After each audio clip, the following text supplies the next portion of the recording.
las ciudades de nuestro país están incorporando eficiencia energética y el uso de energías renovables como parte de las estrategias para aumentar la resiliencia para mejorar el cambio climático.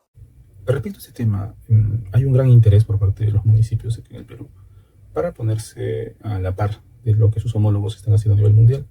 De ahí que parece un tema del Pacto Global de Alcaldes, en el que muchos distritos limeños están participando, incluyendo el de Lima Metropolitana y algunas provincias como Arequipa, Huancayo, Chimbote, que han tomado interés sobre este tema.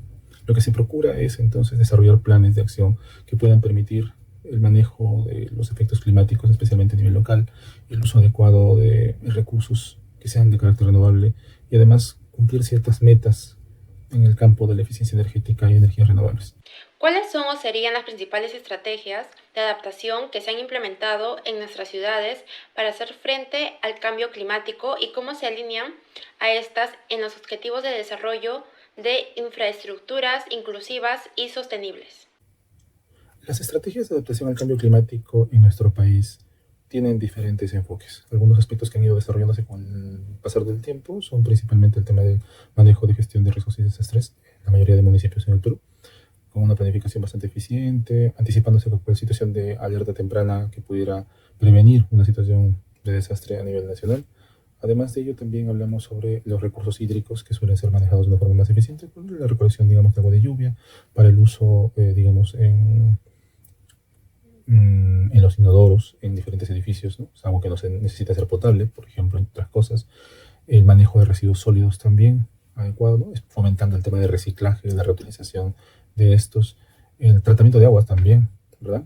El adecuado fomento de los espacios de áreas verdes y naturales que sean protegidos, la movilidad eficiente a través de las ciclovías y el uso de vehículos eléctricos también que está siendo bastante promovido últimamente. ¿Cuáles son las acciones que usted considera más efectivas contra el cambio climático y por qué? Además, ¿ha visto que la universidad ha implementado estas acciones entre los alumnos?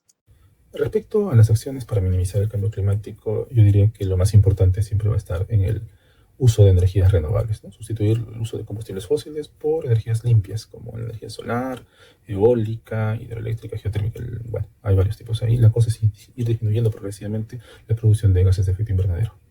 Otra cosa más también, el uso mucho más preciso dentro de nuestros hogares o en la misma universidad, ¿no?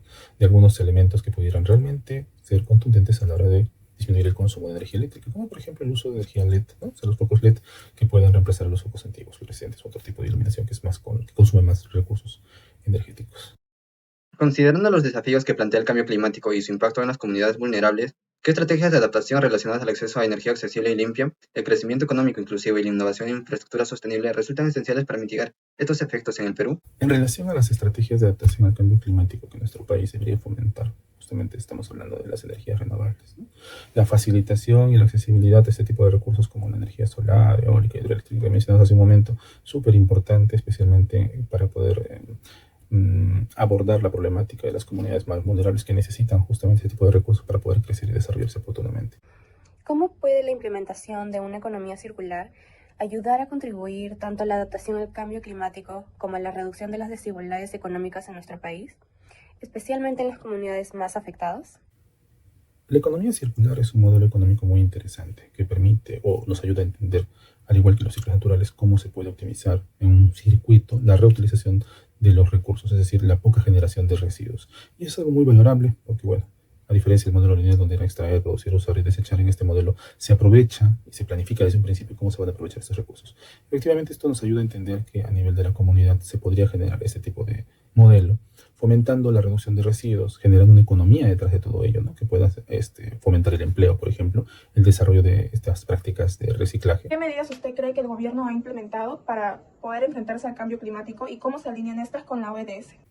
Nuestro gobierno ha implementado algunas medidas, por ejemplo, la Estrategia Nacional del Cambio Climático, que es un documento que da algunos parámetros o lo que se denomina, ¿no? Una hoja de ruta para que los gobiernos locales puedan adaptarse y tengan un contexto en el que puedan trabajar e implementar algunas medidas para fomentar el tema de un buen manejo de sus recursos respecto al cambio climático. También en el contexto del Acuerdo de París hay un tema denominado compromiso de las contribuciones determinadas a nivel nacional, ¿no? Entre ellas, por ejemplo, el principal compromiso que ha asumido nuestro país es disminuir el efecto invernadero al 30% para el 2030.